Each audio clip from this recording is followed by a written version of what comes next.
年关将近，世子们都要休梦回乡了。你呢？我答应了婆婆和爷爷们回村过年。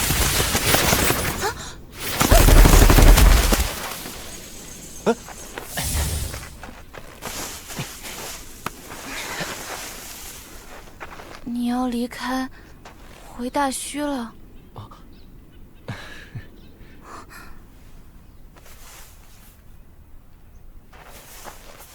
公子，国师派人来还钱了。啊！国师收到赏赐了。陛下厚赏万金，还特赐姻缘，将百名闺秀的画像送至府上。从金枝玉叶到绝色美人儿，老爷一个没选，唯独青睐那位织染令。次日便成了婚，与夫人游山玩水去了。织染令？你猜猜是谁？你见过的？你之前在滴江县救过他哦。是你的那位朋友，国师夫人竟然是他？是呀，我也觉得太巧太妙了。锦娘姐姐倾慕国师很久了，之前一听闻国师受伤，她便急着去大虚搜罗药材，如今竟真结为良缘，这怕是命中注定的缘分吧。大雪天跑去游山玩水，也对，雪连续下了10几日，从未见过太阳，有古怪。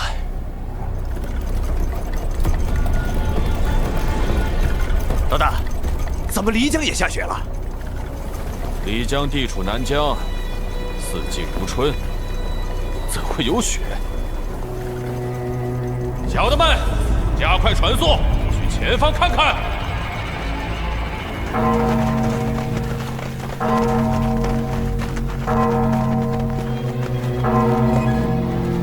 陛下口谕：各地遭遇史无前例之天灾，5品以上官员即刻入朝觐见，迟误者严惩不贷。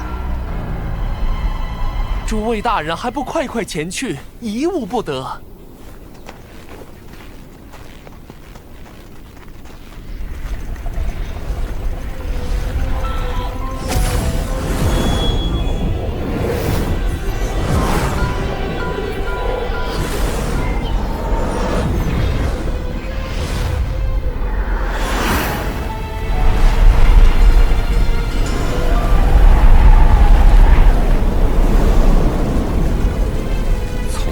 飞到京城好几万里了，你们有没有见过太阳？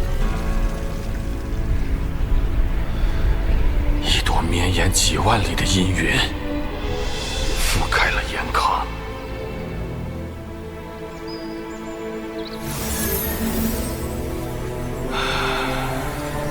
天魔教倒行逆施，延康国妄图变法，终究引得上面警觉。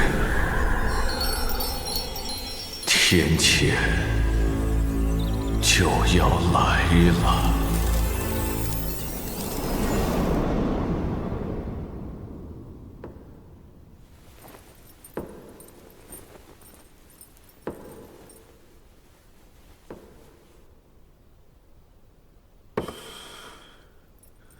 国师到了吗？禀陛下，国师告假离京，省亲访友，至今行踪未明。太子也不在，皇帝为何不曾问起？他们都在此时离京，是巧合还是……诸位爱卿，有10多日没有见过太阳了吧？朕收到各地官员奏折，从东边日出岛至西边密水关全境大雪。一朵云盖住了我延康全境。陛下，诸位大人，南方庄稼被大雪冻死得干干净净，到了明年颗粒无收。北方县不少郡县的农户已在砍伐树木、烧火取暖。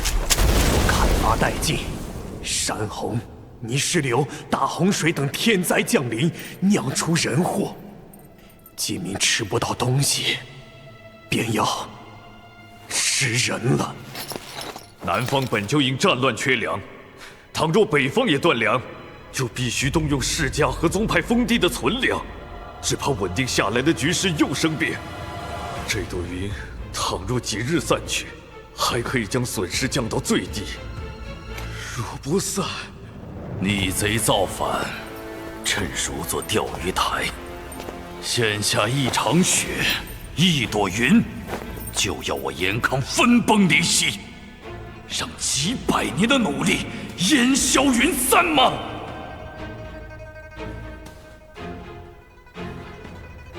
陛下，天有天道，国师变法便是变天道，这才触怒上天，民不聊生啊！拖出去，砍了！国难当头，还扰乱人心。变法是朕要变，不是国师要变。陛下，天怒人怨也是怨朕，不怨国师。陛下，何不把这朵云收走？中散大夫有何高见？可将宝葫芦之类的灵兵炼制得更高更大，把云气吸入宝葫芦储存。但全国只有100万只宝葫芦，最多只能收走1省阴云。陛下可以下旨，调集全国6合境以上的神通者炼宝收云，等到干旱之年，便可放出阴云遮阳降雨。倘若与敌国开战，便可操控天象。以天象为武器，妙！可惜有些江湖人并不听从朝廷之言，那便需陛下亲力亲为。收云止雪后，可率神通者以火除霜，施法开垦，送风补种，百姓自然沿从。圣人之道，无异于百姓日用。陛下，中散大夫当朝散播天魔教教义，假公济私，趁机吸纳天下神通者入魔教，祸国殃民，当诛。除了诽谤攻坚，你们还能做什么？中散大夫想折子做实事，你们只想着扣帽子杀人。中散大夫真魔道之言，蛊惑臣心，祸乱朝政，这是要灭我国祚呀！陛下，请诛杀这魔道妖人！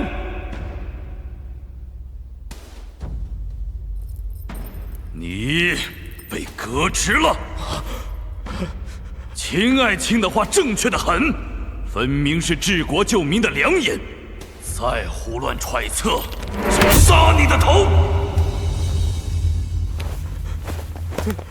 朕要的是能办事的能臣，不是张嘴诋毁的佞臣。天策上将，查明天灾真相。遵旨。司空、司徒3司上卿，随朕一同救灾。是。臣保举几人，或可以一同帮助陛下。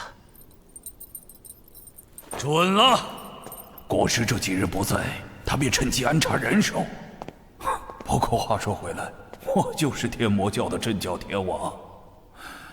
国师若是几年不见，只怕连皇帝都是他天魔教的人了。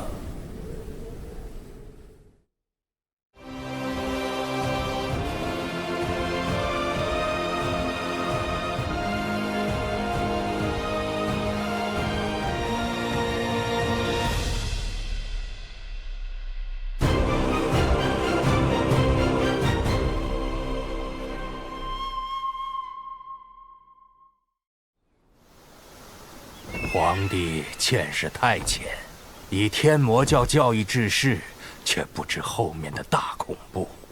这场变法注定行不通。为何？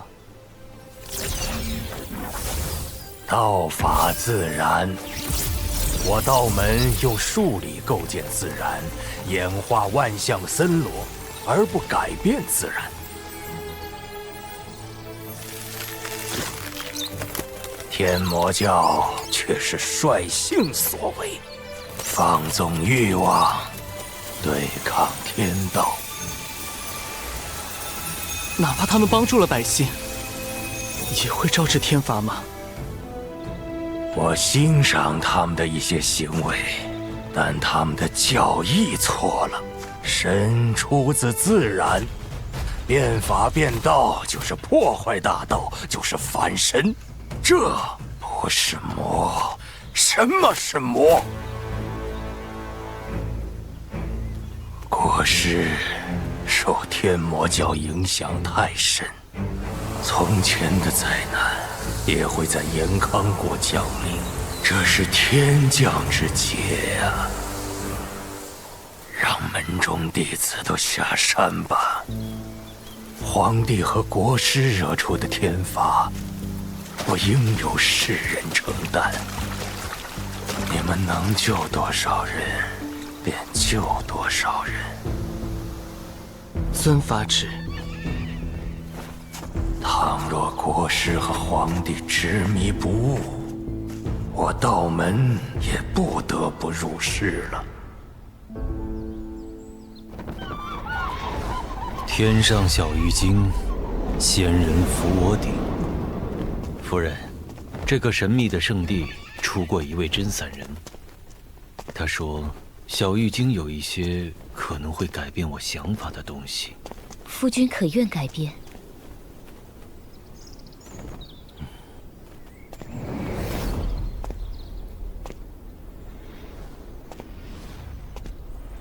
小玉京，清幽山人。延康后学，拜谒前辈。真散人死在我的手中，山人为何还邀我前来？山人是仙，不是神。我们不干预世事，只记载世事。来我小玉京者，皆是仙人；离开，则与我小玉京无关。真散人如此，贤伉俪亦是如此。国师、夫人，这边请。仙和神如何区分？仙是人，神不是人。你的意思是，人无法成神，只能成仙？国师修到神桥境界时，在神藏看到了什么？一道断裂的神桥。我们曾经看过不知多少人的神藏，皆是这般。世人通往神明境界的桥梁断了，便再也无法成神。其实单论修为，我们完全可以与神齐比肩，但是境界却被断掉。许多年前，我也发现了此事，一直在搜寻解决之道。小玉京路径古今秘辛，可曾有过重连断桥的记载？有，不过小玉京也做不到，不能成神，才想着成仙，所以我们这些老叟才会隐居在小玉京。我们虽然自称为仙，但是大限一到，还是要魂归黄泉，免不了一死，只是在此图个清净罢了。500年有圣人出，我们也想看看今朝的圣人是否能够做到从前的圣人做不到的事情。延康的这片云足够大，但又不够大，只是一次警告。在我宗漫长的历史中，也见证过这种天象攻击。敬明，将空寂哀皇经卷展开。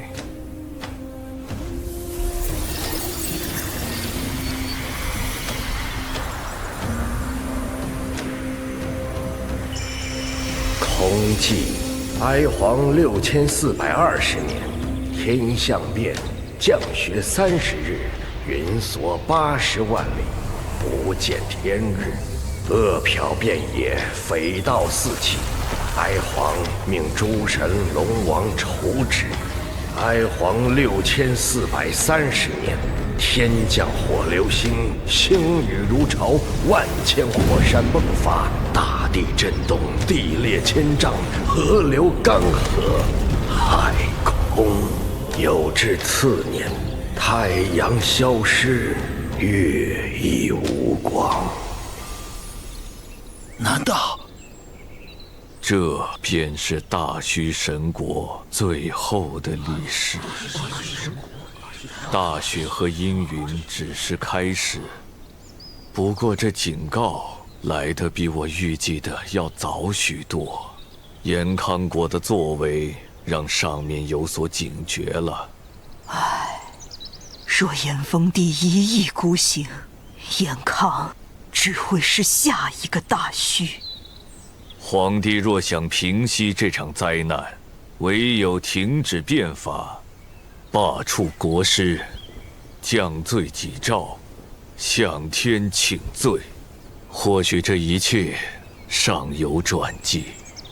上苍降怒，却要百姓承受。过了。启禀如来，延康太子前来求见。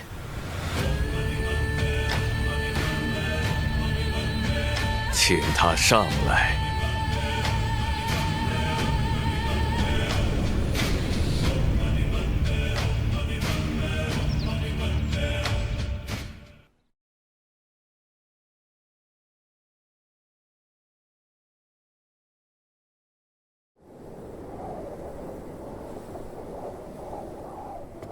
秦老弟，我把玄铁都备好了，快给我铸艘铁壳船，这大雪天就等着靠它赚钱了。没问题，打造铁壳船绝非易事，需要花些功夫。范兄，请静候佳音。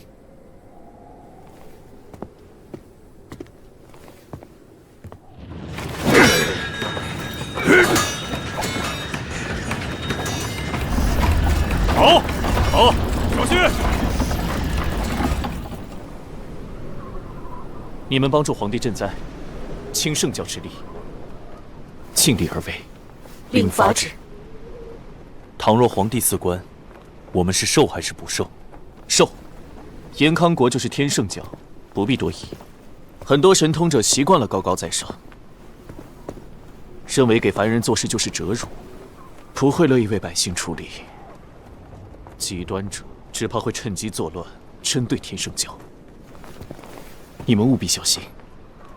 教主放心，圣教能屹立至今，并非浪得虚名。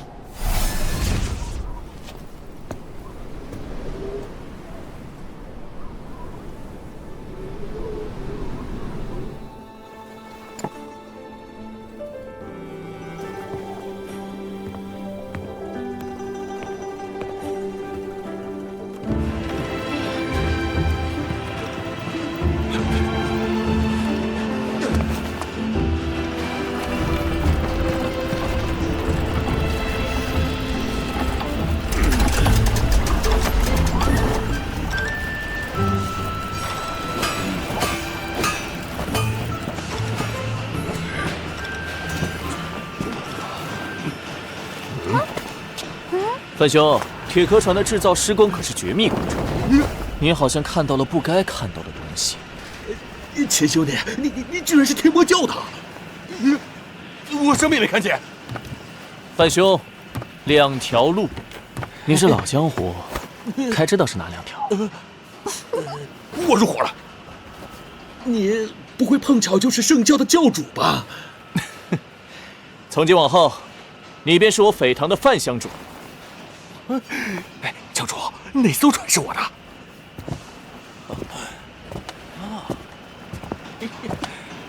这艘。哦。另一艘小船供我代步之用。我准备回家过年，顺便沿路勘察赈灾情况。教主，我能不能要一艘大船？大船是圣教专门用来赈灾的，要是耗费甚多，速度也不如小船快。事不宜迟，我们收拾一下，准备上路吧。小心，这幅画可是危险物品。走，出发。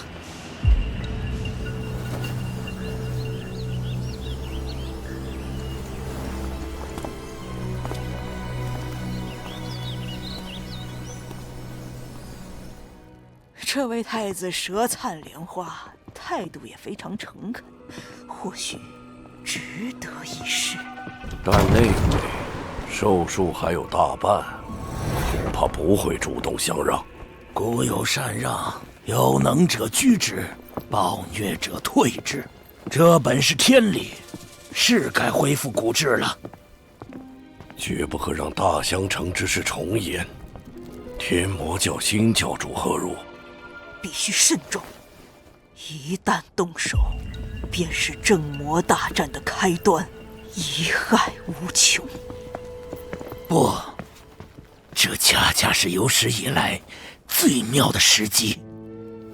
这位新教主现在只有5要境，且才进行了登基仪式，位置未稳。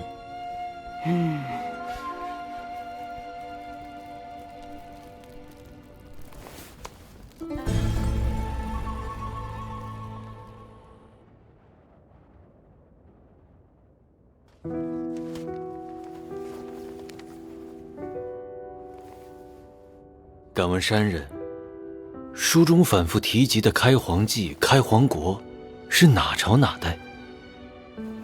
开皇是道门的说法，禅宗则称之为空寂哀皇。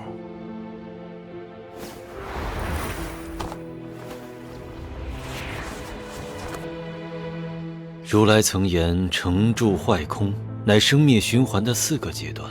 空寂莫非是史上第4纪？不错，第4纪的开皇神国，现在的大虚。大虚？那时有一批人连上断裂的神桥，建造出一个鼎盛辉煌的开皇神国。后来，上界的神奇降下大劫，开皇国灰飞烟灭。有人连上了神桥，这么说来，他们可以成神。不过这些人在现在已经很少了，他们被称为神之器皿。就是大虚中的那些器皿？不，大虚中的器皿几乎没有人拥有完整的神桥神藏。我们小玉京的先人去查看过，延康国曾经接过神谕吧？神谕严禁器皿走出大虚，防备的并非是寻常大虚器皿，而是那些神桥完整的开皇国遗民。不错，而今那些遗民都居住在大虚的无忧乡之中。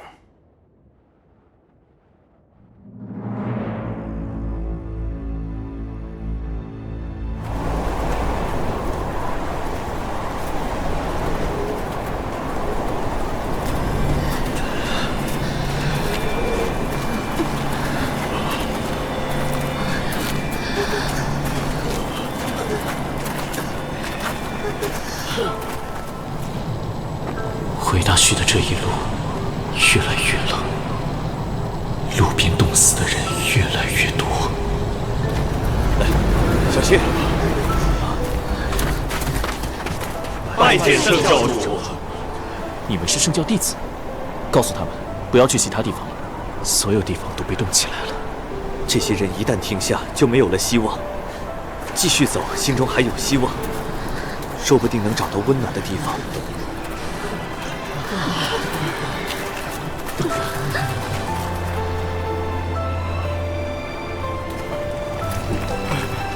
主席，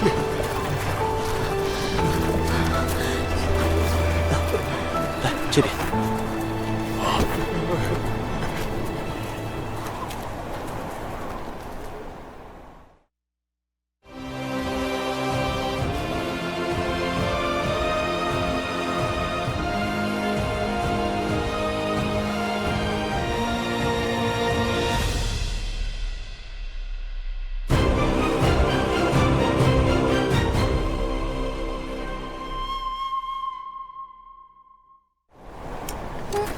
公子，我算了一笔账，物价翻倍了。许多商户在囤货，不肯收买，稳定物价还需从朝廷着手。我也派人呈报给了荆州少爷。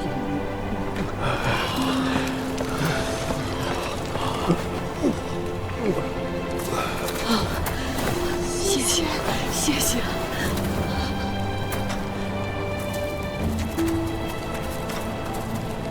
这种天象攻击是神的手段，不过这个神比较温和，没有痛下杀手灭了人族，只给了一点轻微的警告。警告？神？大虚祖训：天黑别出门。凡遇大虚中的神之器皿，格杀勿论。当年神奇向延康国传下神谕时，还一并传下了2件神器。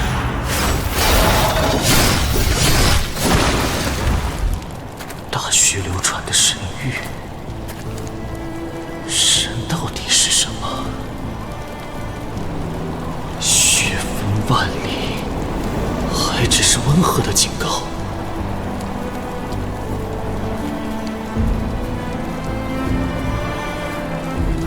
神魔不死，大道不止。出发，回大虚。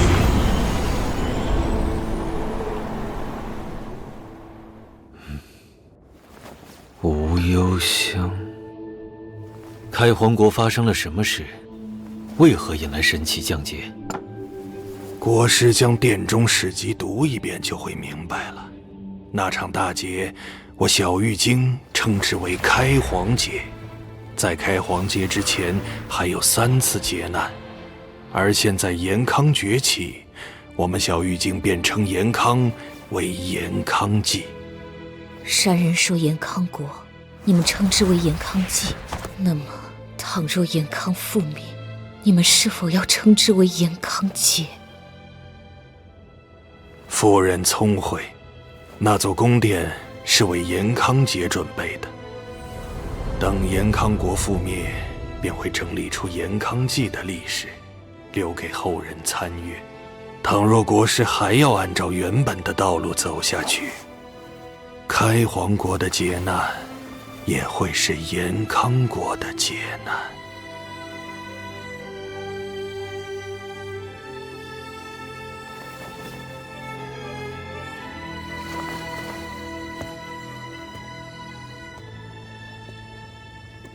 夫君，小玉京的仙人似乎来历有些特别，妾身猜测，他们会否是开皇国的后裔？有这个可能，他们没有恶意，无需揣测他们的心思。古为今见，开皇面对过的事情，延康也会面对。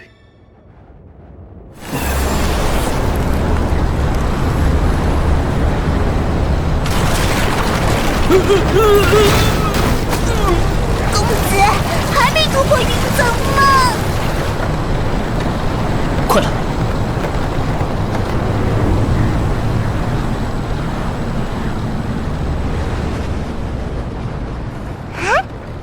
哦。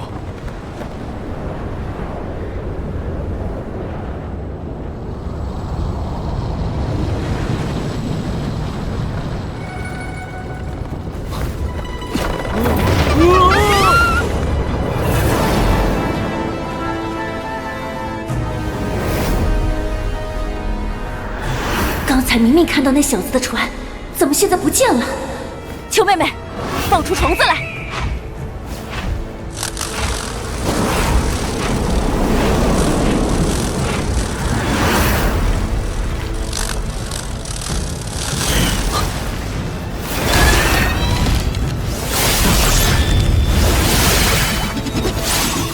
天魔教主，原来藏在这儿！胡灵，加速！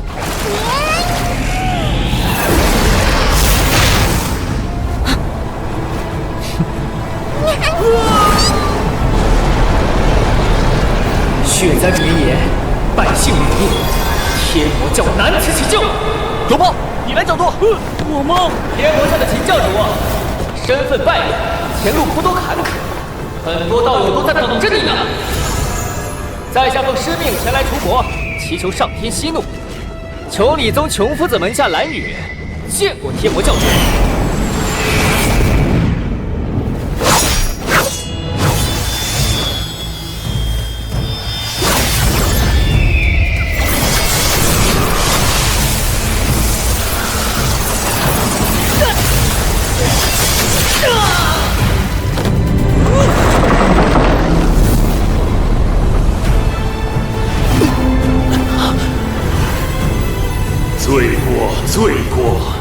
天魔教主，大雄不差半只，前来度化你。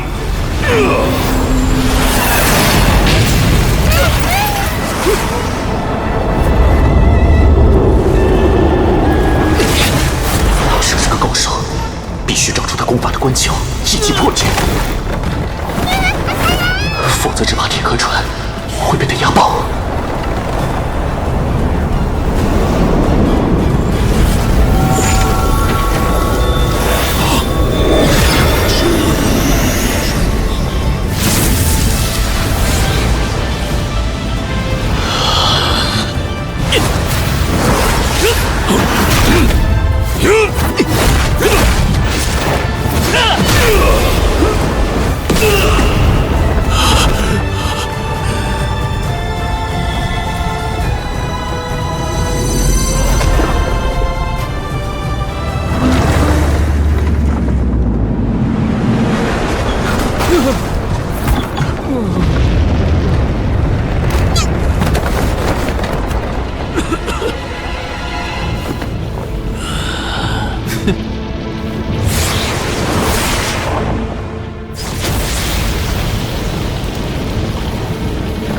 玉龙门三奇宝，琼里宗大雄骨叉。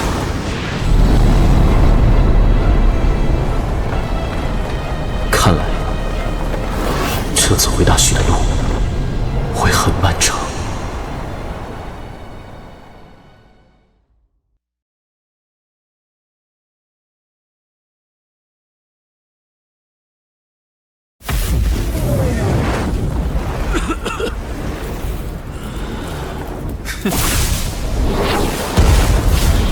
玉龙门三奇宝，琼里宗大雄骨叉，2个七星剑和2个6合境巅峰的高手，后面还有谁？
我好歹也是都天的主宰，你让我来救你的命，最好说声请字。行。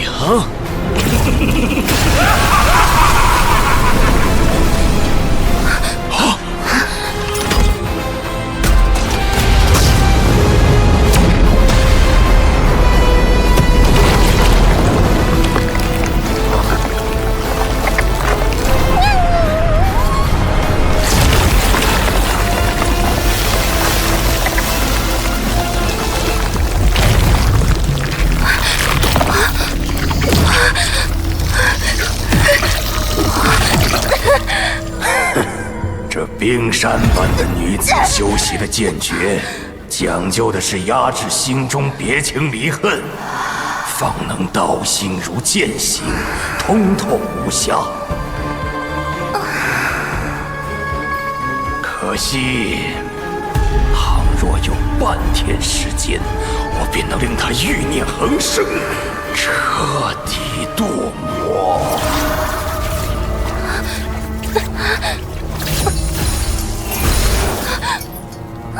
惭愧，我中了魔道法术，被他们逃了。天魔教主的船太快，我们追不上他了。放心，这次猎杀天魔教主，江湖上的同道几乎都出动了，布下天罗地网，他逃不出去的。他们只是先头部队，后面不知还有多少高手。快转舵！龙胖，进船！能划破这颗船的，至少也是天人境高手。龙胖，再快些！好重！你们是不是胖了好多？胖的是你！再不跑快点，不等过年你就要被吃掉了。小心！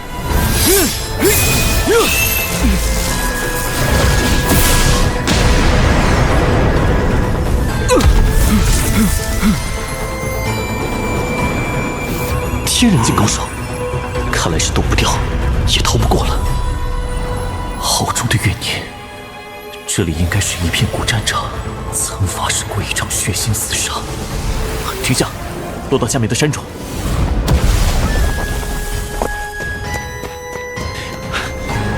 就以这里作为战场，会一会他。胡灵，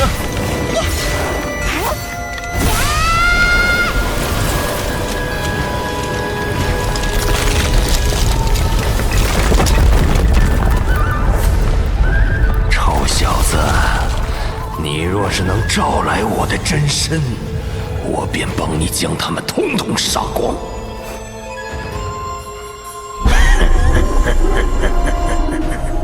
熊皮魔神，哼，他只是我的手下之一。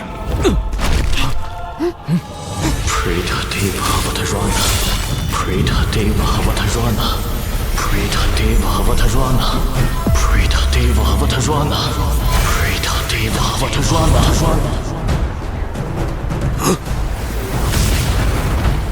不好，他追过来了！想以尸骨换魔，果然是魔道。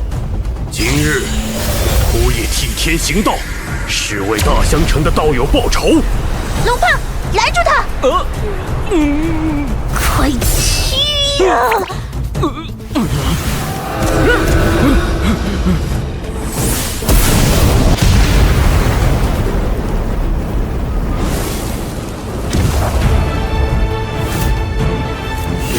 你这小老道的本事，不消10个回合，就能把这头胖畜生削成肉泥。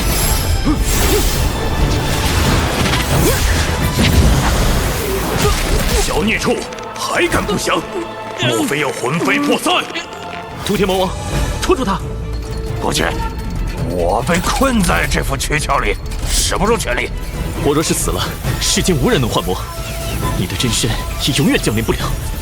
你若是为我卖力，我也不会亏待你。真教级别的宝物，这小子为了让我出手，倒是下了血本。不过我现在若是出其不意做了这小子，那么我便自由了。这具钢铁之躯被这小子装满了机关，万一杀了他之后机关锁死，我就要被困在魔神像里，再落入这小老道手中，也是死路一条。还是做了这小老道再说。这畜生至多不过7星境巅峰，只有一头畜生出手。看来魔教高手都被派去赈灾，天魔教主身边无人了。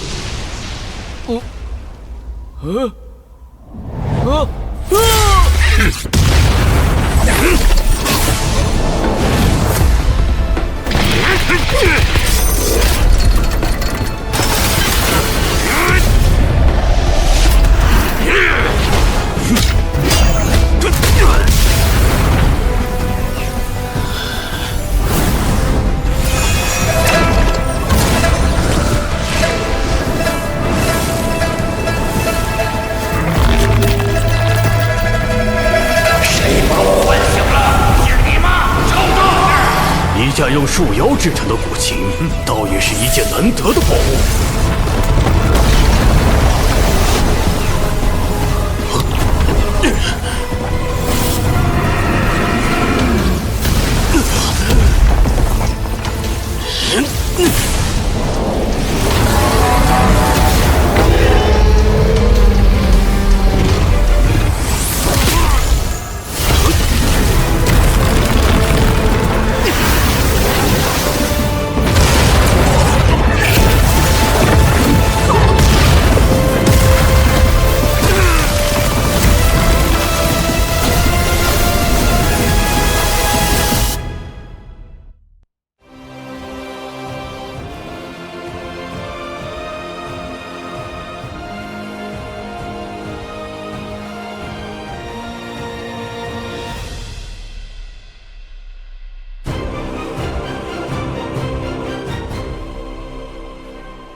Avatarana, Preta Deva Avatarana, Preta Deva Avatarana, Preta Deva Avatarana, Preta Deva Avatarana。不好！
枯叶道人，余弟来晚了。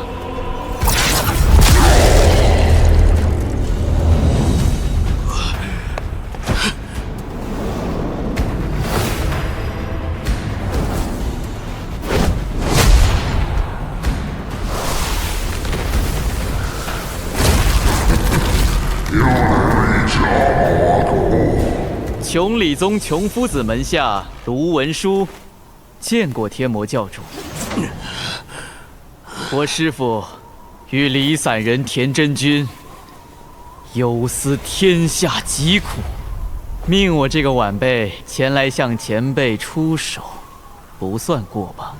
琼夫子与我平辈，他没有向我出手，反而派了一个又一个徒弟，已经是看清我了。家师并非不想亲自来，而是另有要事。上天降罚，他老人家要救黎民百姓。哦，如何救？终止变法，向天请罪。变法是因国师、皇帝而行，而今国师不知所踪，那么，琼夫子他们是去刺杀皇帝吗？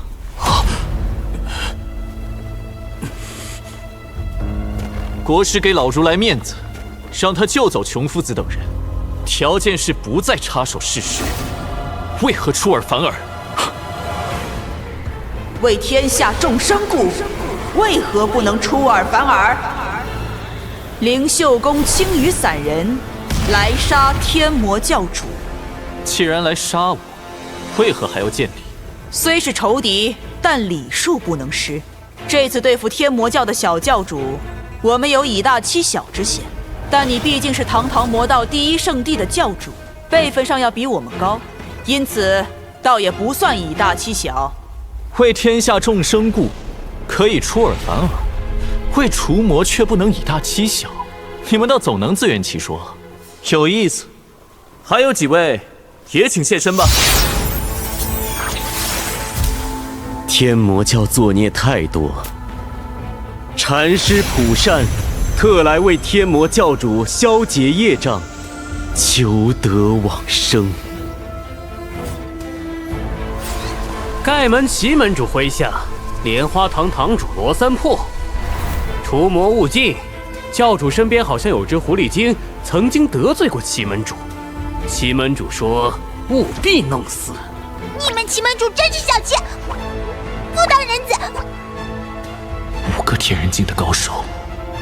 哭也能与诸位同到一起，围剿天魔教主，屠魔于此，真是幸哉快哉！诛灭天魔教，还天下一个太平！太平？天灾当前，天圣教以神通助力万民，搅乱这太平天下的，不正是诸位正道魁首吗？魔头诡辩，无需多言。诸君，为了这人间的沧桑正道，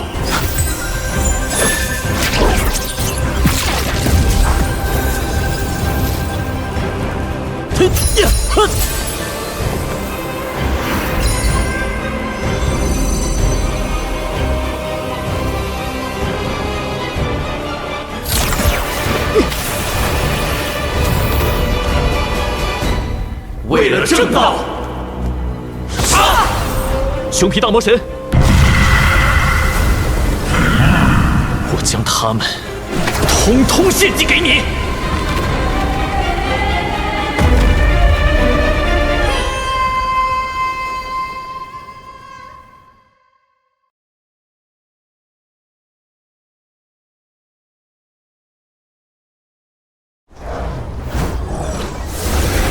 诸君，为了这人间的沧桑正道，杀！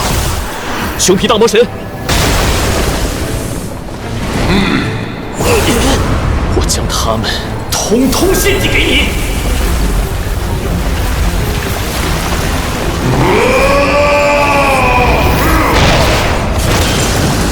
趁现在，快跑！想跑？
罗胖，跑！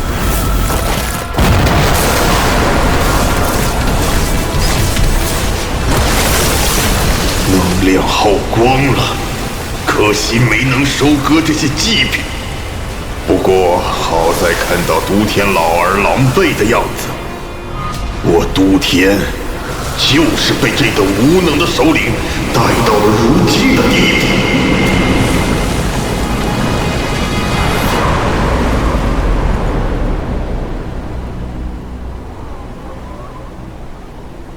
魔神的威势消失了。天魔教主手段诡谲，还是被他逃走了。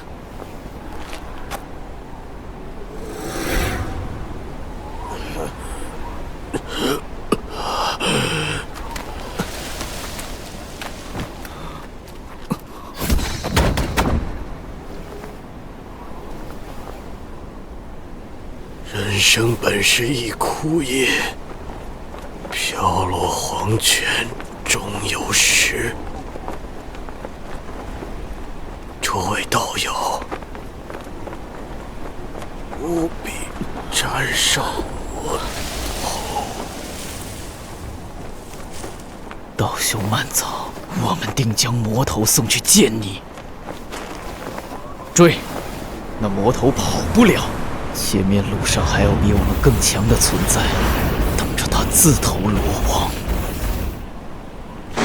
那些宗派高手知道我要回大学，想必前往密水关的一路都有埋伏。要走山路，就必须越过神断山脉。200年前，圣教为了走私货物，倒是曾在枯寂岭峡谷破坏过2口玄机弩，只是此路废弃已久，难以寻觅。龙鹏，去枯寂岭。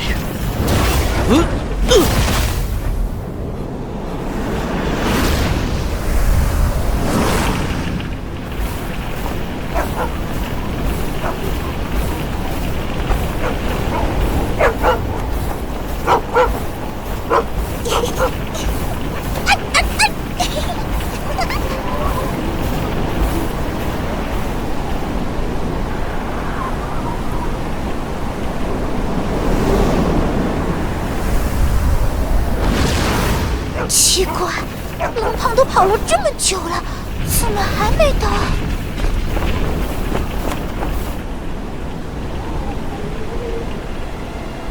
这个村子我们刚才不是已经路过了吗？他怎么跑到前面去了？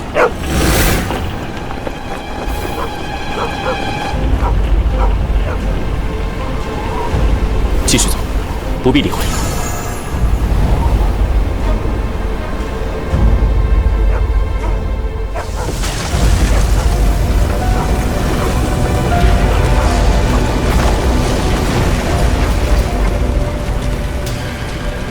方圆100里，似乎都被一种奇异的法术封闭起来了。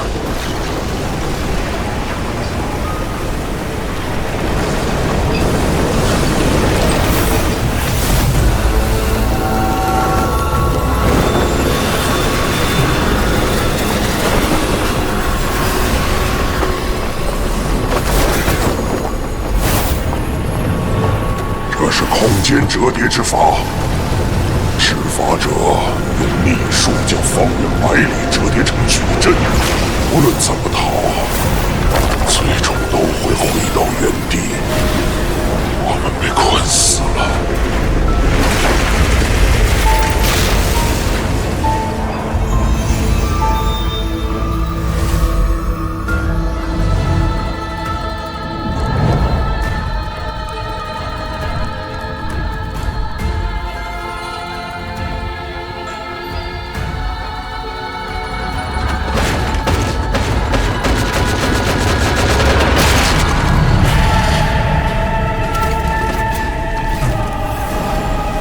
这人一直把我们引到这个村子，该不会他就藏在那里吧？什么级别的高手才能有这么大的法力？生死境还是神桥境？我们进村。臭小子，对方高出你至少4个境界，你要去送死不成？谁敢挡我回家过年，我就跟他拼命。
赶路人路过贵宝地，长老能否通融一下，给个歇脚的地方？村子很小，客房多数还空着。天魔教主若不嫌弃，就寻一个房间歇歇吧。所以长老是专程在这里等我。教主客气，贫道道号青山。不知青山道人还有没有其他朋友？目前只有一人一狗。不过今晚有一场除魔大会，要不了多久，便会有更多村民赶来。一帮粗人除魔，难免吵得很，还请教主恕罪。无妨，既是盛会，我圣教亦当共赴。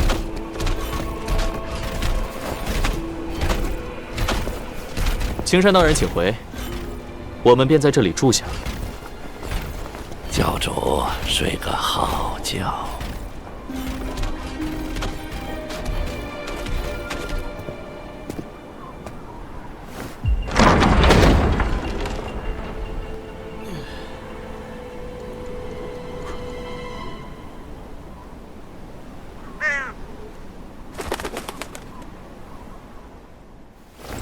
嘘，都别说话，去睡觉。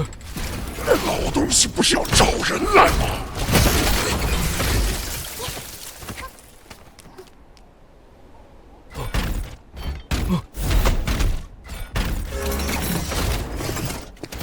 去睡觉，谁也别睁眼。快睡觉。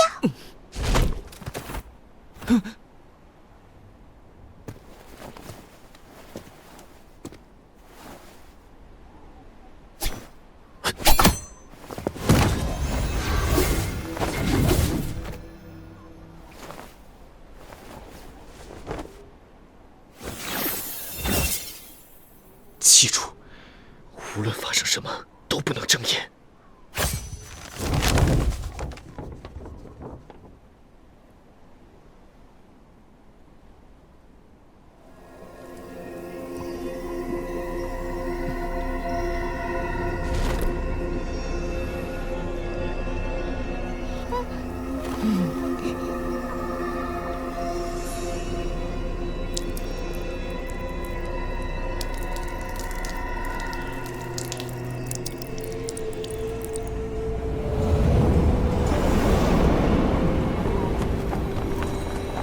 青山前辈深夜点灯，莫非是寻到了天魔教主？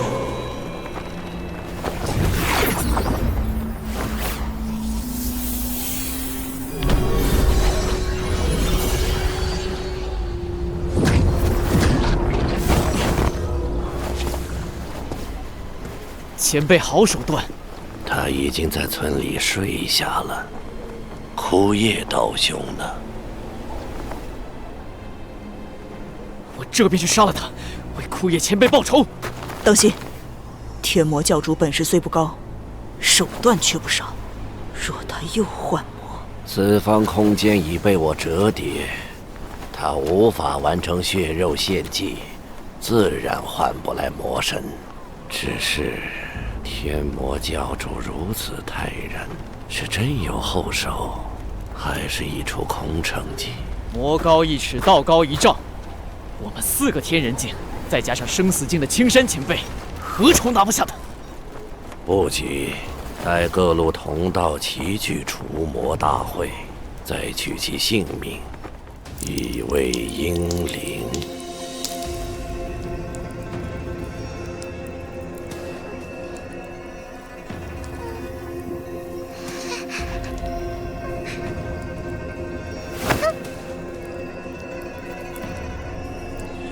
凤七吴师兄到了，快过来！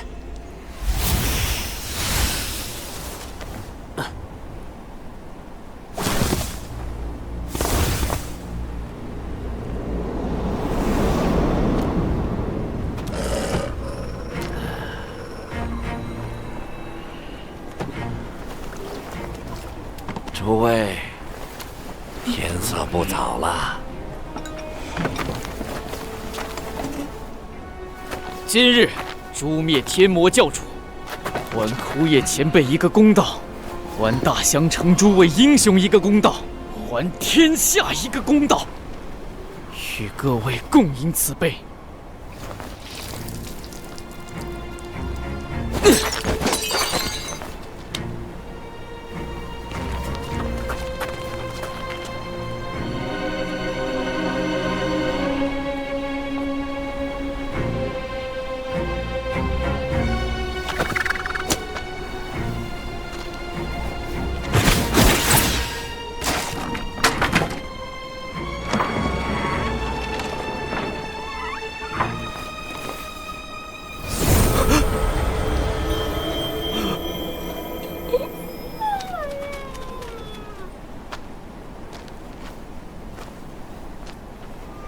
文殊道兄，你怎么了？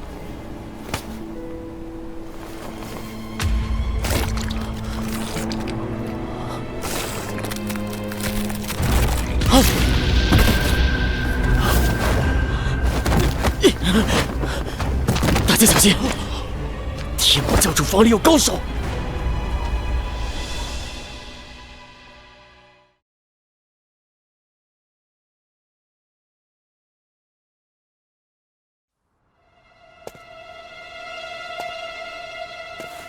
你怎么了？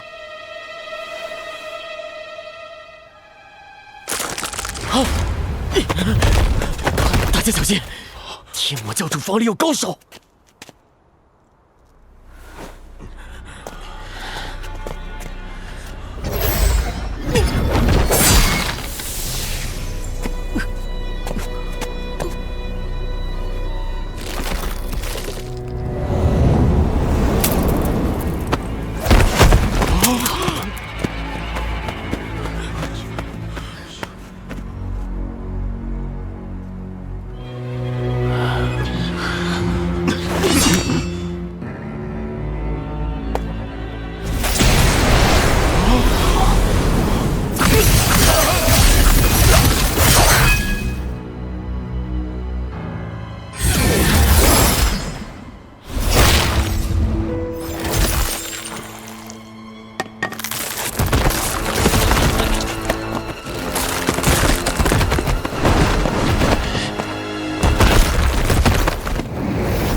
青山前辈发现了什么？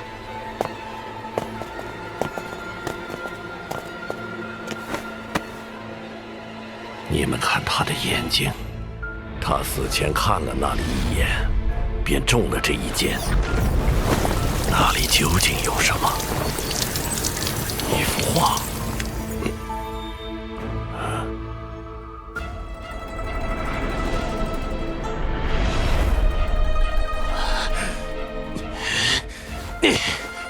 杀了这么多同道兄弟，把房子轰碎，都要对那幅画动手，跟他拼了！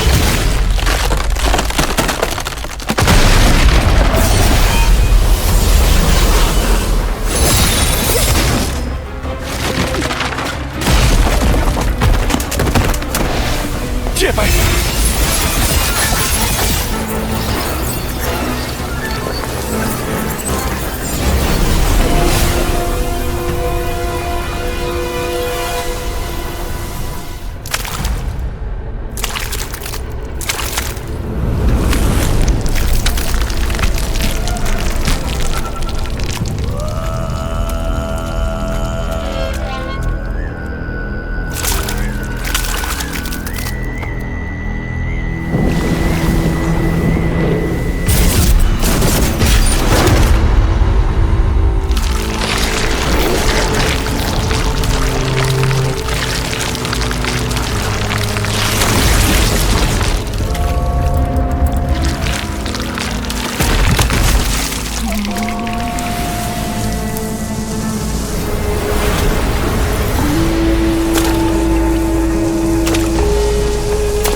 一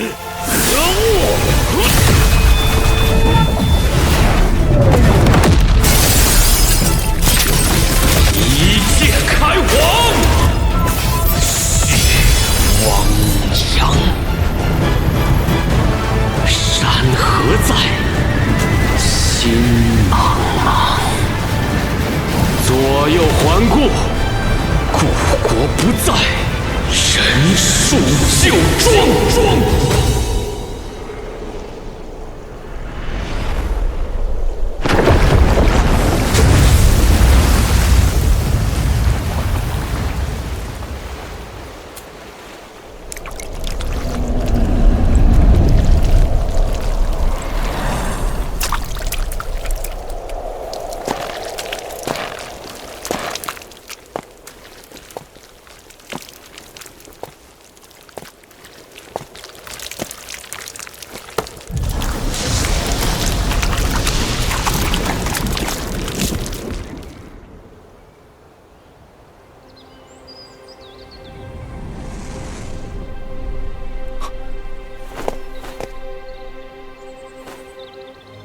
可以睁眼了。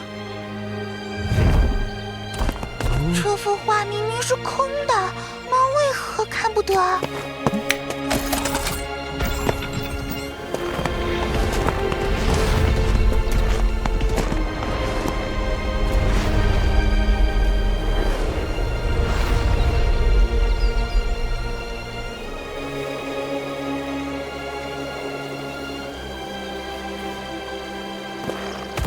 这些人都是那幅画杀的，空间折叠也是那幅画破的。龙爷爷作画时，给画中的村长爷爷附了魂。一幅画而已，我不怕。我真神降临，谁也不惧。不过，你将我锁在机关巷里也不是办法，不如解开封印，我的意识回到都天后，不再踏足你们的世界，如何？我怎么知道你是真的回去，还是躲起来召唤真身？就像这个空间折叠，都天魔王既然知道它的术法构成，难道就不知道它的破解方法？包藏祸心，根本信不得。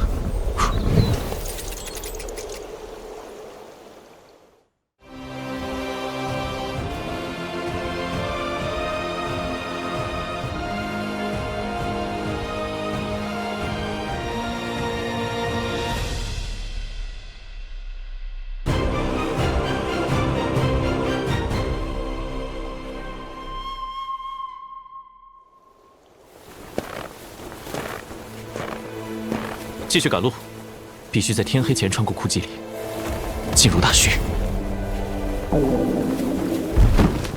可我还没吃早饭呢。公子，今天我的赤火灵丹能撒一点孜然吗？我想换个口味。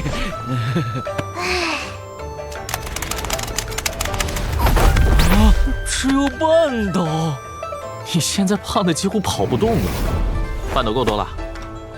我说是长身体的时候，你可口伙食，我会长不大的。你不是长身体，是长肉。你自己捏一捏，能捏出褶子吗？我是喝凉水也能长肉的体质。龙怕，你今后别喝凉水吧。我这不是被饿怕了吗？总想多吃一点，半斗就半斗，不能再少了，否则真要饿成皮包骨了。吃快点！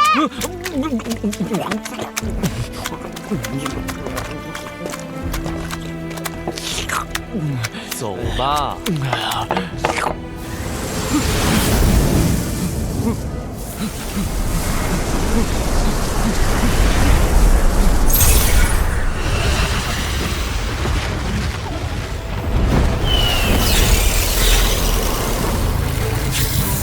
龙江南他们找过来了。龙胖，加速！这伙人怎么不回家过年？老想着杀公子。除了杀我，还要杀皇帝。他们要让太子登基，推翻变法。不过待国师回朝之日，便会另立新君。倘若国师不忍下手，我也不介意代劳，诛杀太子，再请国师做圣教第4位天王。但凭他们是杀不掉皇帝的，也不知道国师去哪儿了，出了这么多的事也不显示。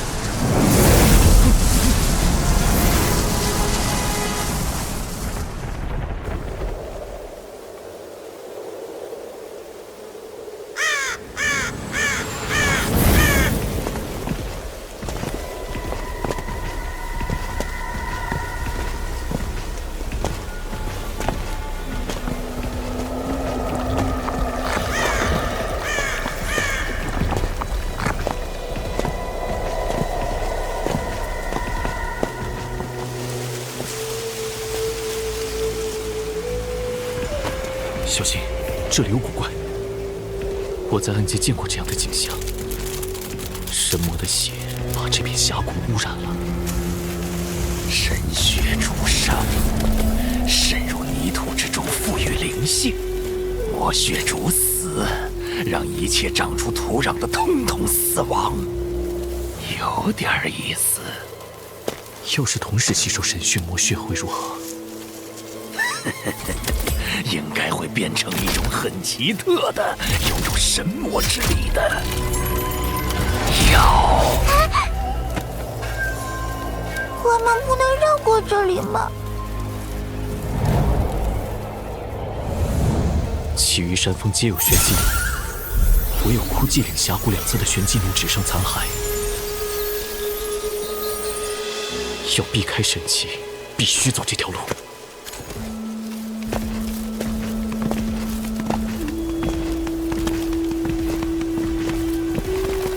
这些石碑上居然是我们圣教的镇妖符文。这些石碑应该是当年圣教弟子走祸时留下的。看来他们遇到过不少恐怖的大妖。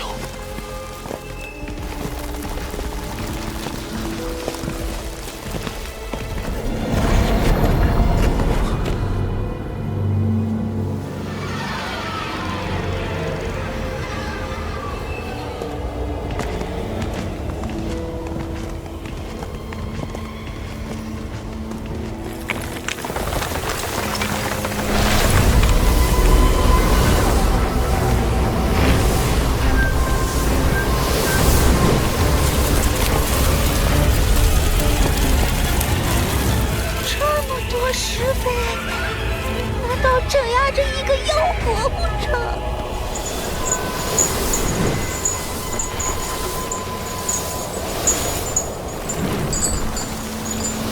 救命！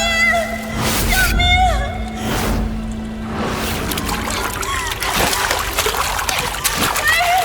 救命啊！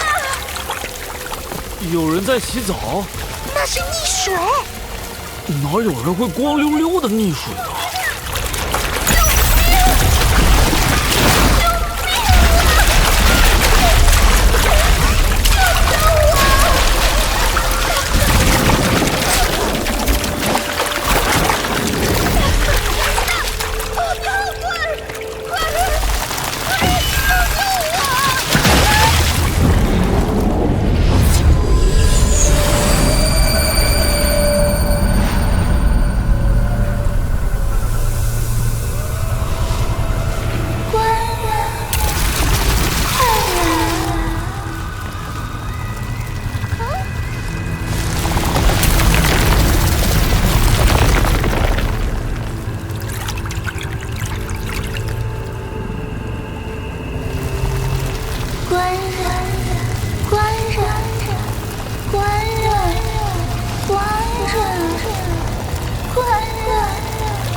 这是你的手，还是你的脚？官人，你猜呢？地上的树死了，地下的树根却活着。这片湖应该是神血魔血所化，只不过血早已被树根吸干了。那这些石碑，所有石碑镇压的是一只妖怪，一只莫大的根妖。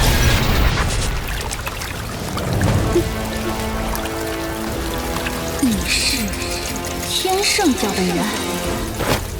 听好了，我家公子是天圣教的圣教主。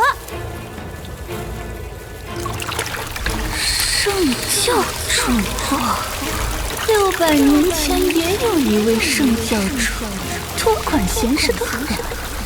哪怕废了天圣教打通的这条路，也要把妾身镇在这里。害得妾身好苦，好苦！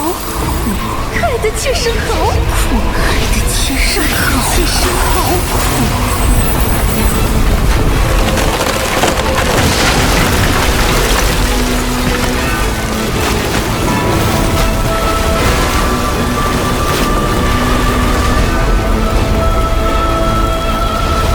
我要报仇！我要报仇！我要报仇！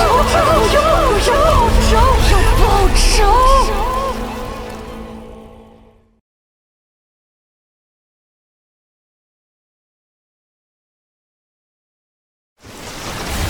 圣教主，害得妾身好，害得妾身好，害得妾身好苦，害得妾身好苦！我要报仇！我要报仇！我要报仇！我要报仇！我要报仇！我要报仇！我要报仇！我要杀光你们天圣教！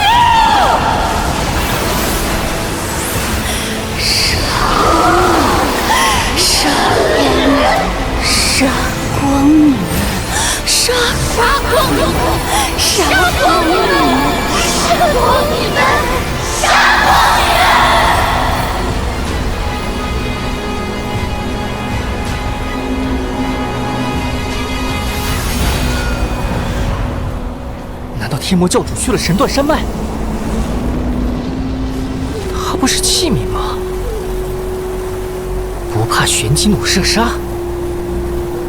恐怕那里藏着一条生路。虫儿，探路！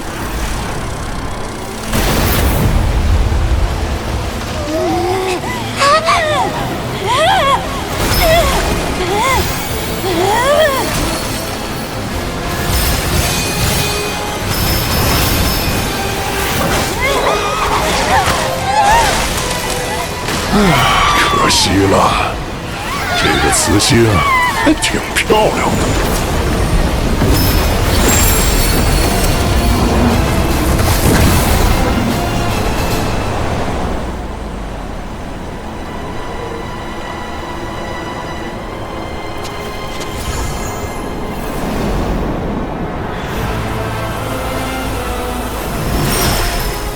根妖动静太大，把追兵引过来了。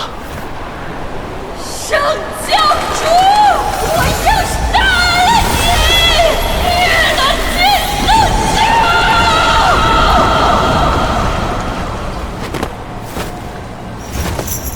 教！妖怪，与天魔教有何仇怨？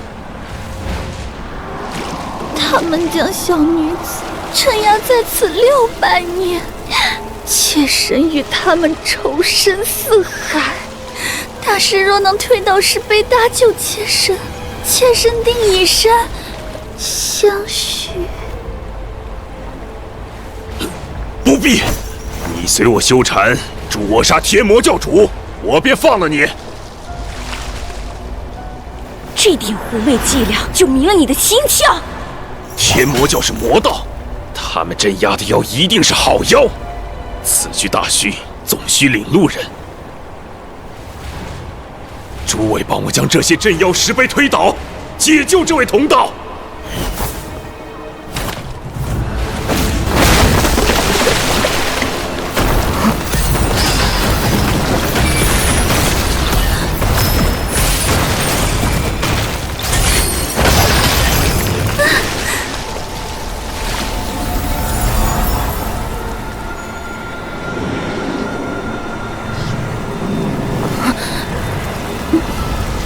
谢谢，大师，我终于又可以吃人了！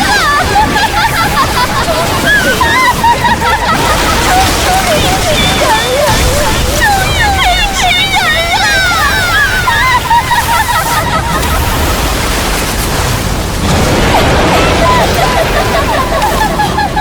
不好，这妖怪是天魔教主故意这样的刺激害我们的。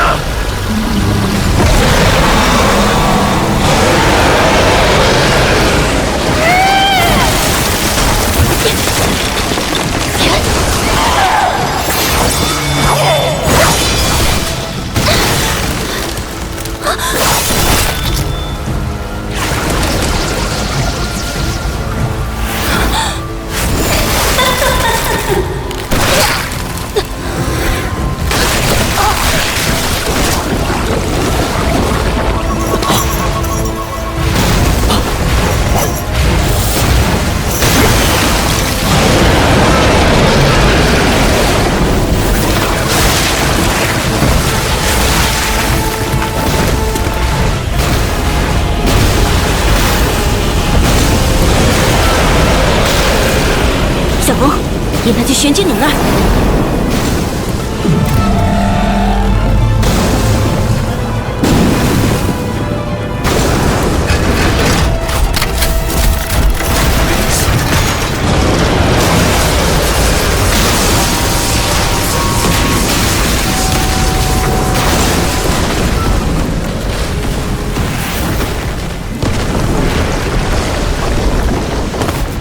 这妖物被我们引走，没有作践严康的百姓，也算是一件幸事。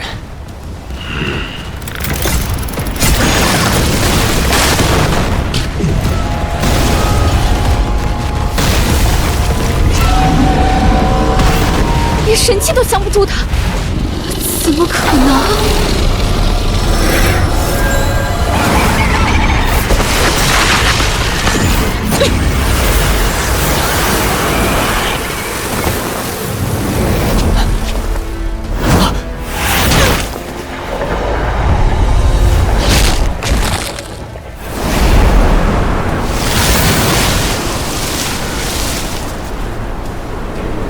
前方就是大虚。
这场天灾来自神的警告，似乎只针对严康。算起来，自打跟了老爷，有些年头没回过大师了。遗迹？难道这里还有神魔？有些战死了，有些被封印了。不过等黑暗降临，他们又会活过来。在大虚有一句人人皆知的话：天黑别出门。黑暗又如何？我都天世界已经破灭到彻底陷入黑暗了，在黑暗里，我如鱼得水。不信，到了晚上，我溜达给你看。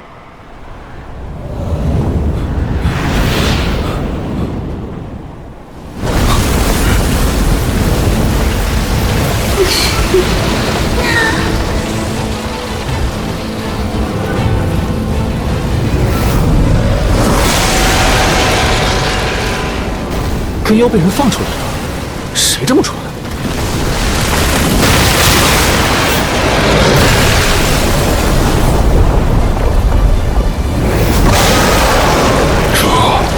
这又是谁出手的？这妖物真是找死，在大虚横中执着。大虚有太多神秘的力量，即便是村长爷爷，也不会如此肆无忌惮。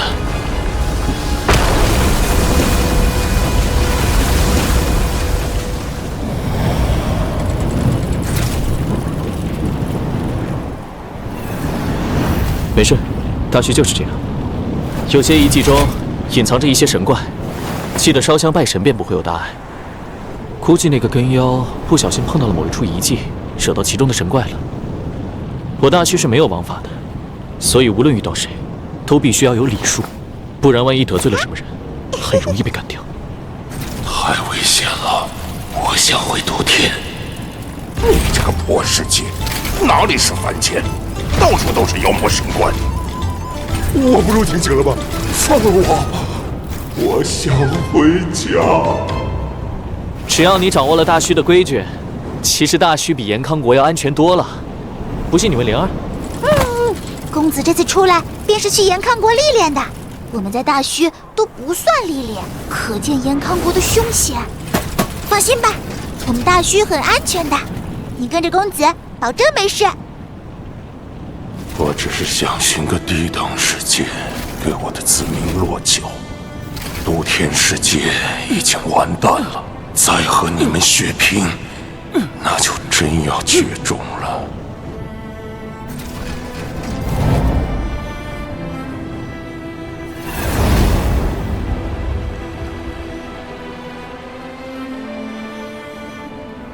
公子，他还怪可怜的。他只是一股意识而已，真身还在都天世界。他若真想继续寻找其他世界，又为何非得让这股意识回去？这家伙的话一句都不能信。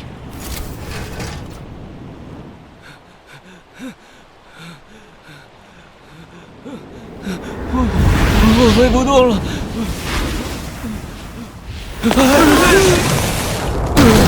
龙胖，早说让你减肥了。公子回来了！公子回来了！公子终于回来了！公子，延康国和咱们大虚相比，如何？延康比咱们大虚乱多了，天天造反打仗，兵荒马乱的，不是个好地方。是呢，前不久有许多流民逃到大虚里来了，说是因为雪灾逃难过来的。公子回来就好，毕竟还是自己家安全。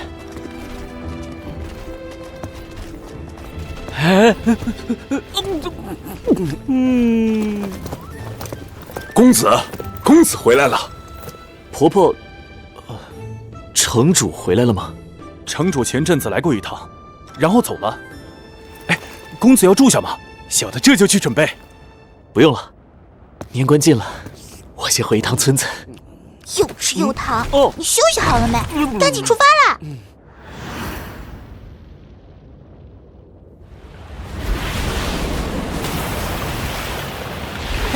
石秋儿，胖牛蛙衣锦还乡啦！外面好玩吗？还行，走到哪里都被人追杀。对了，小如来后面有来找过你吗？呸！大吉大利，他可没找到这里来。哎，你做了什么坏事？为何被追杀？啊？大概是我太出色了，遭人嫉恨。有空我去你们村拜年啊！不要让你家大人杀我！好。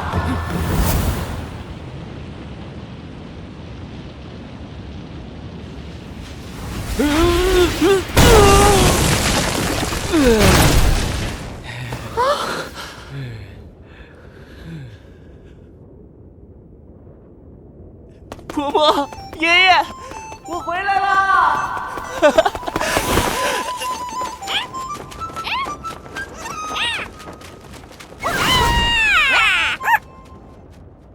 我可是千辛万苦赶回来的，怎么都没人搭理我？又想捉弄我？小爷爷，药师爷爷，我看到你了。马爷爷，村长爷爷，龙爷爷，兔爷爷，雀爷爷，虾爷爷，婆婆。奇怪，人都去哪儿了？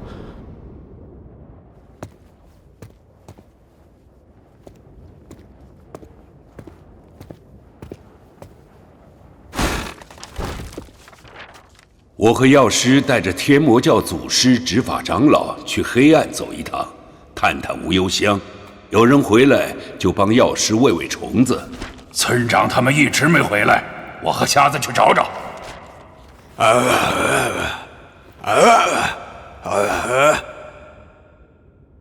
老家伙们恐怕遇到危险了，我和马爷也去趟无忧乡。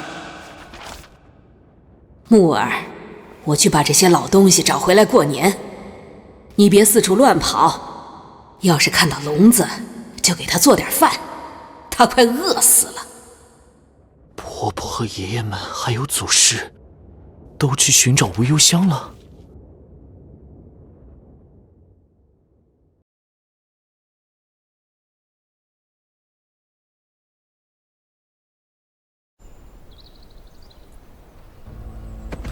婆婆和爷爷们还有祖师都去无忧乡了。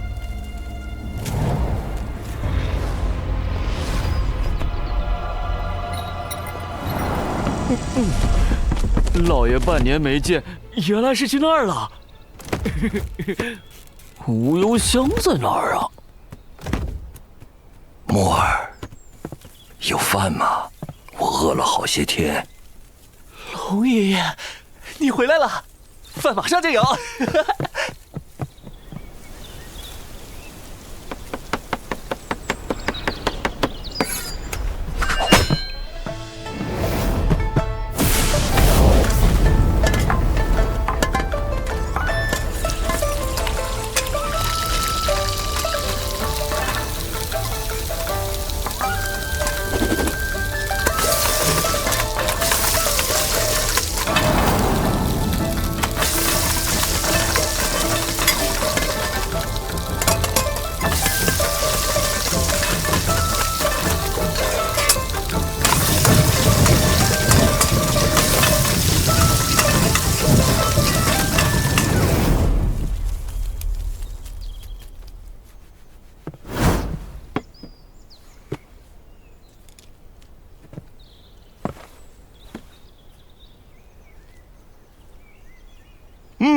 木儿的手艺和延康京城酒楼里的主厨没什么区别了。爷爷这些日子去了哪里？去延康找哑巴，盘缠花光了，只能卖画。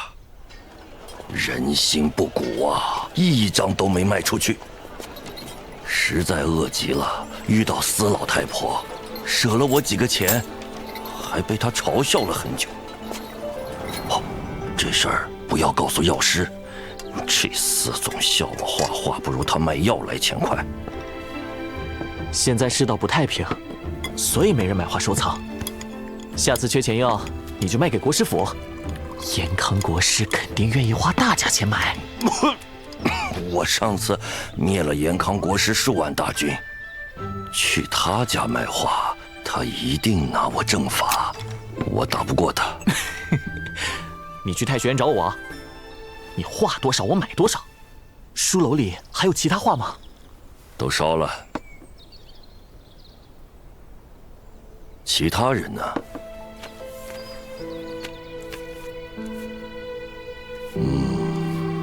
字写得真丑，我明天去找他们。这是什么？我乃长得真丑。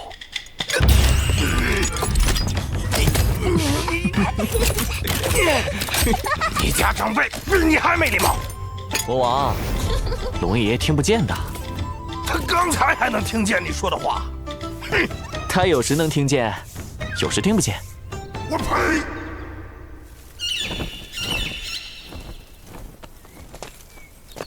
还有一点，魔王，你晚上千万不要乱跑，黑暗里非常危险。臭小子不敢进入黑暗，正是我的脱身之计。待我进入黑暗，就主持大计，召唤我的真身，降临这个世界。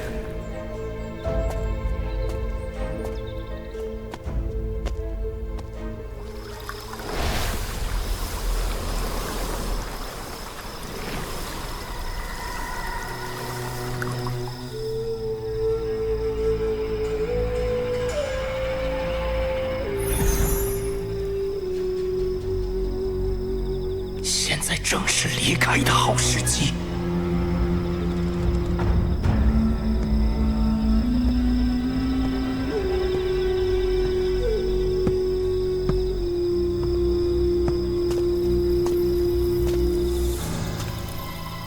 这黑暗与都天世界的不一样。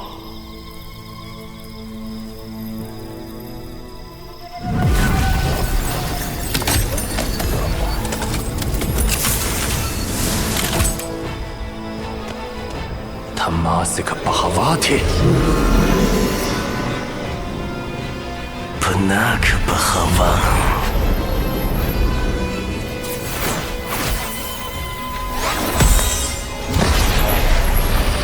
你在做什么？为什么说魔语？若有下次，定不轻饶。这老头的耳朵这么敏锐？不对，他不是聋子吗？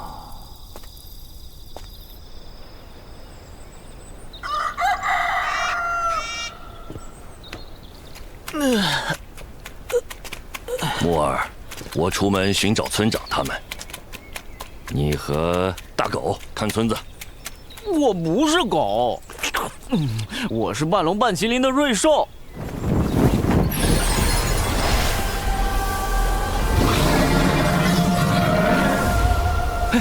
龙老爷，帮我留意我家老爷。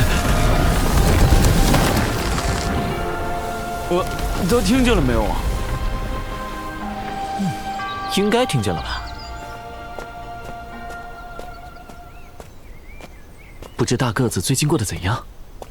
我整理了一些天路楼的功法，应该很适合他修炼。哼，不让你乱跑！哼，Tamasika Bhavati。这小子也知道了。奇怪，大个子和龙象怎么不见了？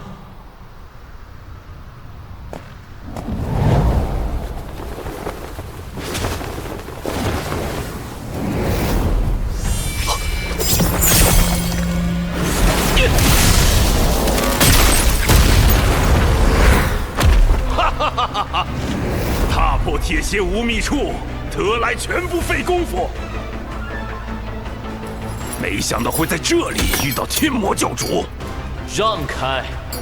魔头，你诡计多端，派根妖分散我们，害死数位同道，罪孽深重。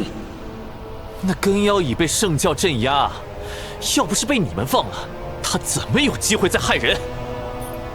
若不是魔头你令根妖伪装迷惑我们，如此惨痛之事又如何会发生？禅师，你心魔深重啊！魔头，我送你上路吧！正好拿你这家伙练手，试试我练成的五曜神话形态。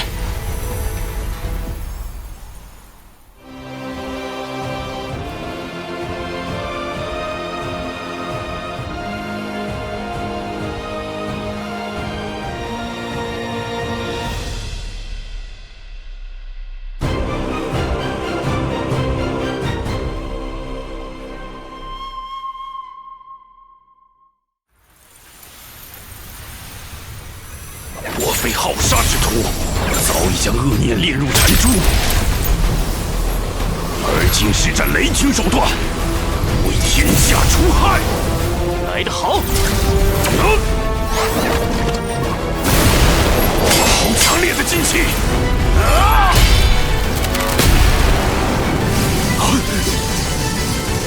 果然是魔道的法术。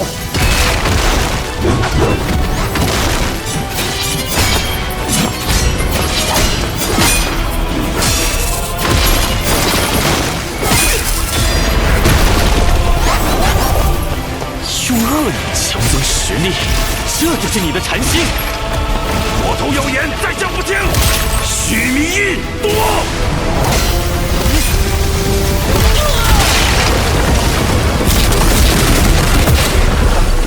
若有来世，你投胎做个好人吧。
六合境的战绩高手，还是不容小觑。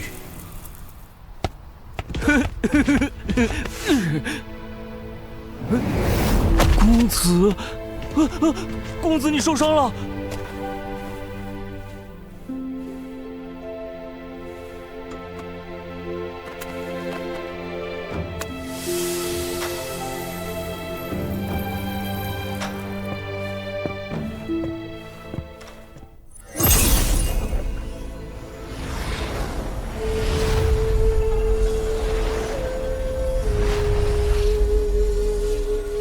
三七宝的蛊虫，是那个女子，她也是七星境，实力比半只强。这虫子是从永江边飞来的，可以去那里伏击它。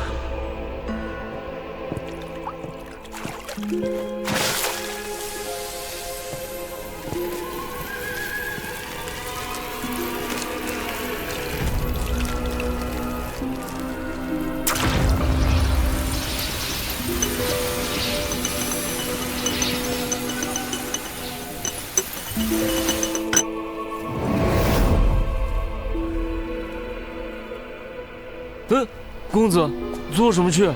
打架。又打架？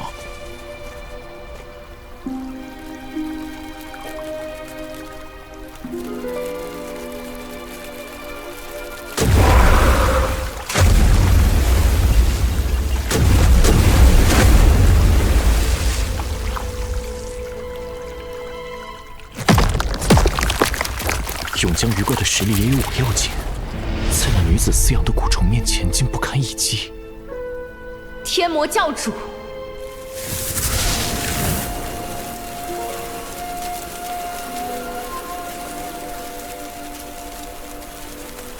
三七宝的姐姐怎么称呼？教主位高权重，普天之下唯我独尊，却对仇家如此客气，称我为姐姐。我在大虚便不是天魔教主，只是一个普普通通残老村孩子。也请你放下恩怨，离开大虚，回去过年，好好的活下去吧。过年，是啊，每个人都该回家过年。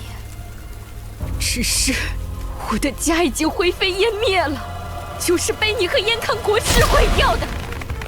我家在三七堡，师祖是田真君，恩师为田佑飞。大襄城之战，天魔教将延康大军送到城中，杀了我不知多少师兄师姐。恩师为掩护我，死在魏国公手中。我我偷偷返回三七堡，却发现家人被当作乱党，斩首示众。我这一生再也过不了年，再也没有可归的来处了。教主，我当不当杀你？应当。只是你造反之刻就该想到，倘若失败，你家人会是怎样的下场？正义总需要一些人冒着杀头的危险去伸张，否则普天之下哪儿还有公道？教主，话不必多说，妾身来送你上路。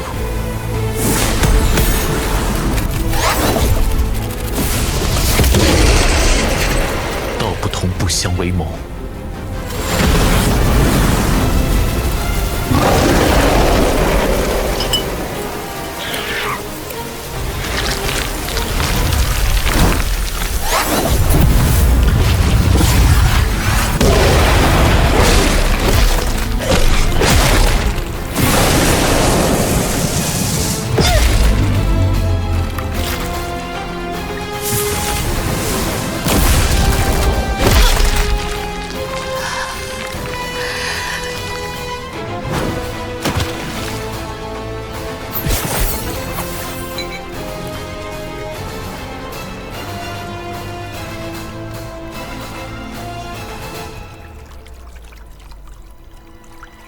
龙娇男并没有寻来，是迷路了，还是在路上被干掉了？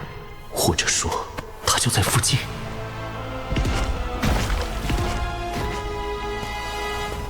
哼哼，天魔教主杀了一个美女，应该心情很不错吧？聋子也跑了，你把我解开吧！快点，快点！不能动，真难受！快快！干什么？你疯了吧你！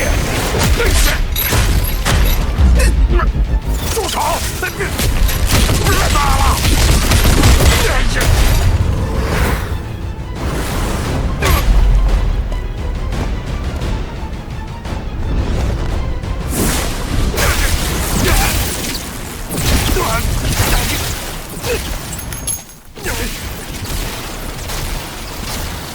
臭小子，我哪里用着着你了？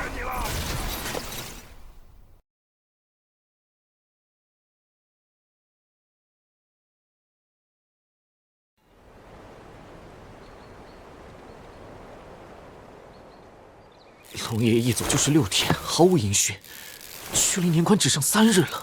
他们这么久没有回来，会不会路上出了意外？我们去永江源头找他们。老爷那样的强者都有去无回，我们去有什么用？胡灵儿，你去香龙城报信，让圣教高手出动，探听消息，搜寻线索。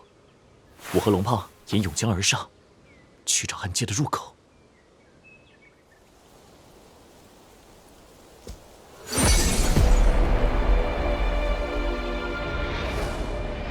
远处又有变化，看来客人还不少，得准备的齐全些，免得被笑话大虚人礼数不周。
王，你也是天魔族吧？你想借助我的力量？不行，你若对我好些，我可以答应。不过你无故打我，让我不爽。你若帮我找到村中大人们，我便释放了你。这个条件如何？一言为定。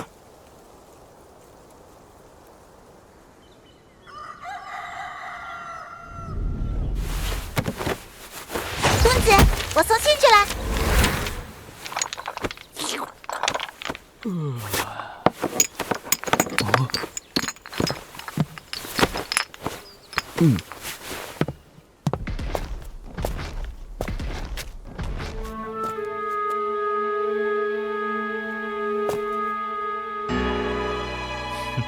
出发！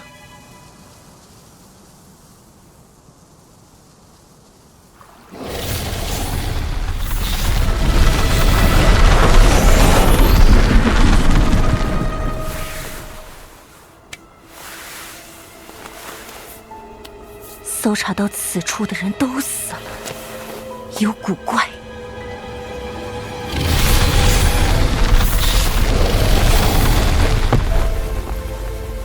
偌大一个村庄，竟然空无一人。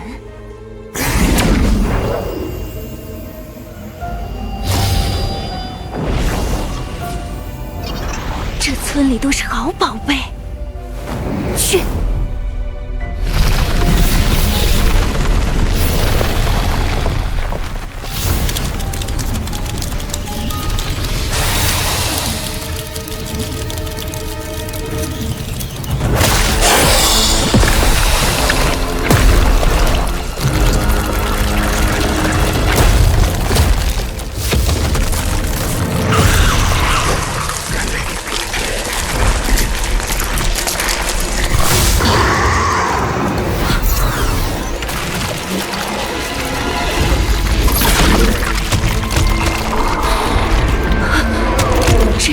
进不得。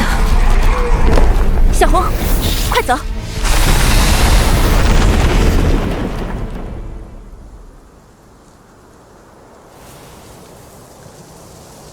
天黑了，前方有一片遗迹，去那里！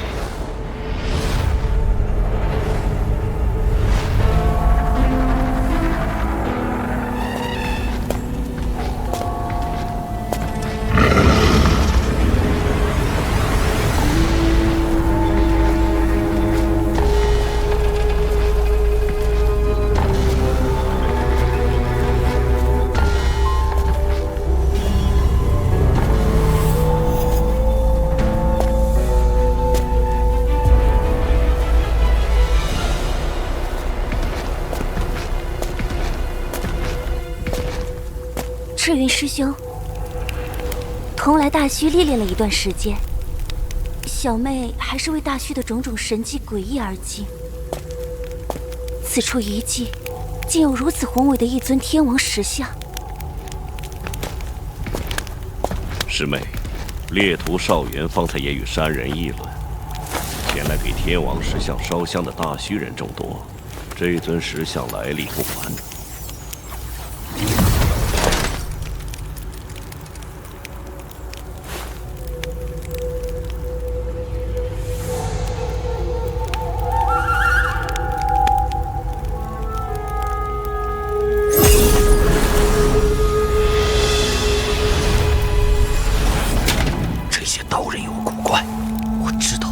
其中一名女道人是龙九男。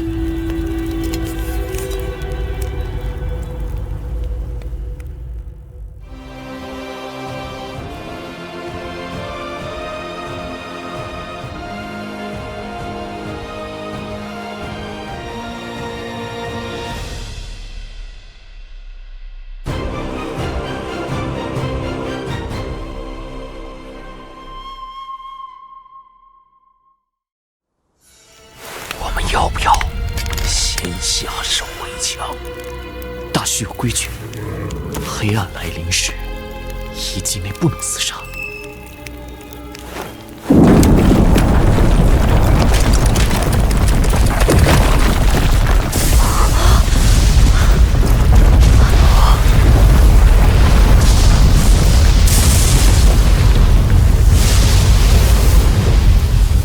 黑暗中有真神气息，动静好大，怎么和往常的晚上不一样？刚才黑暗降临时，遗迹中的巨兽骸骨有死还生，化为兽神，走出遗迹，正在与黑暗中的魔怪厮杀。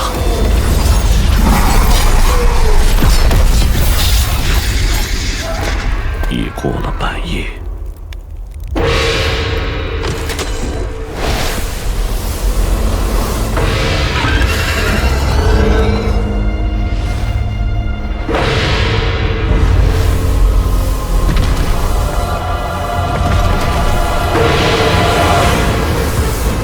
回避！回避！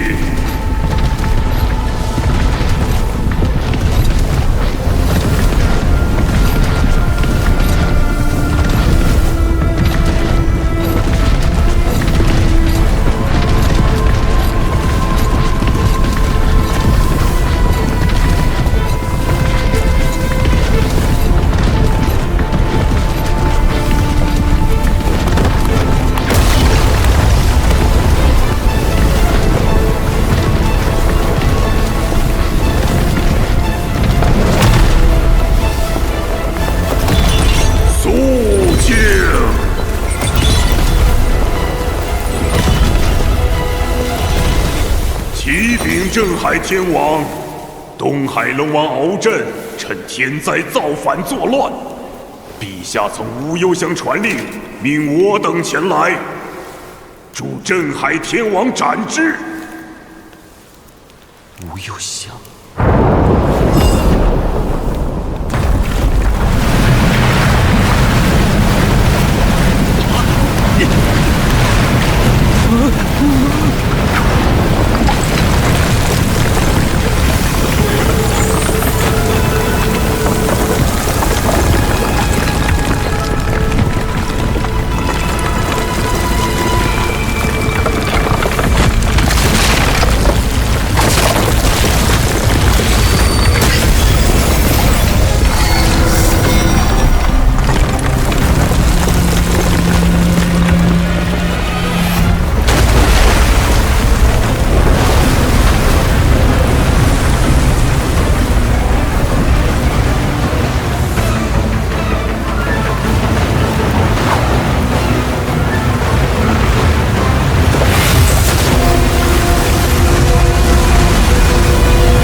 灾变2万多年，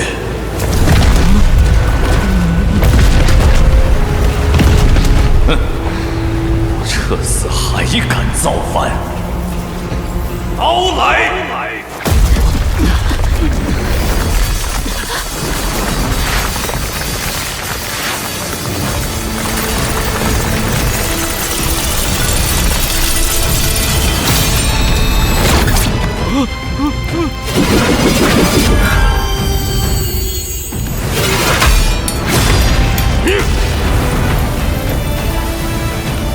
我的坐骑何在？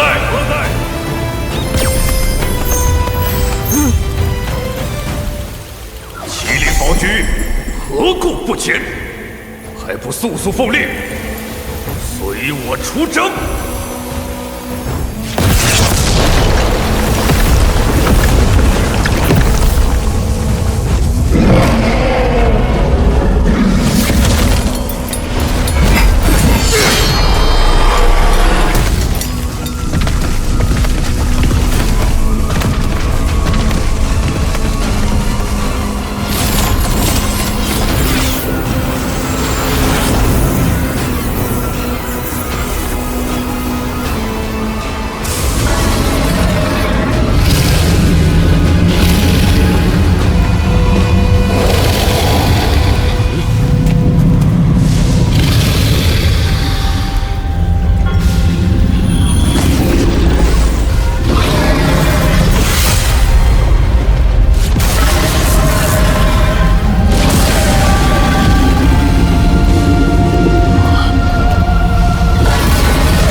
回无忧乡禀告陛下。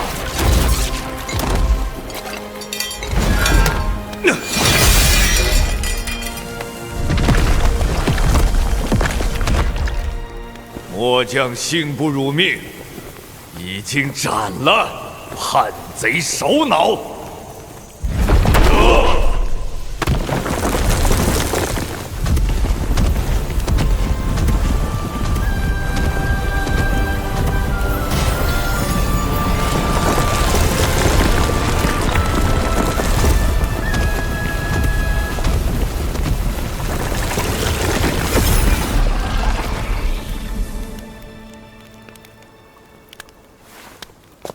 龙胖，怎么了？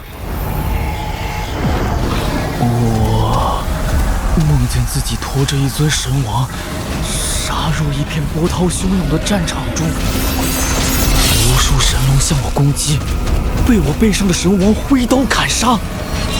那尊神王将一尊龙王的头砍了下来。这个梦好真实啊！这尊天王神像真的去斩了一尊东海龙王，刀上的血也即是东海龙王的血。无忧乡到底在哪里？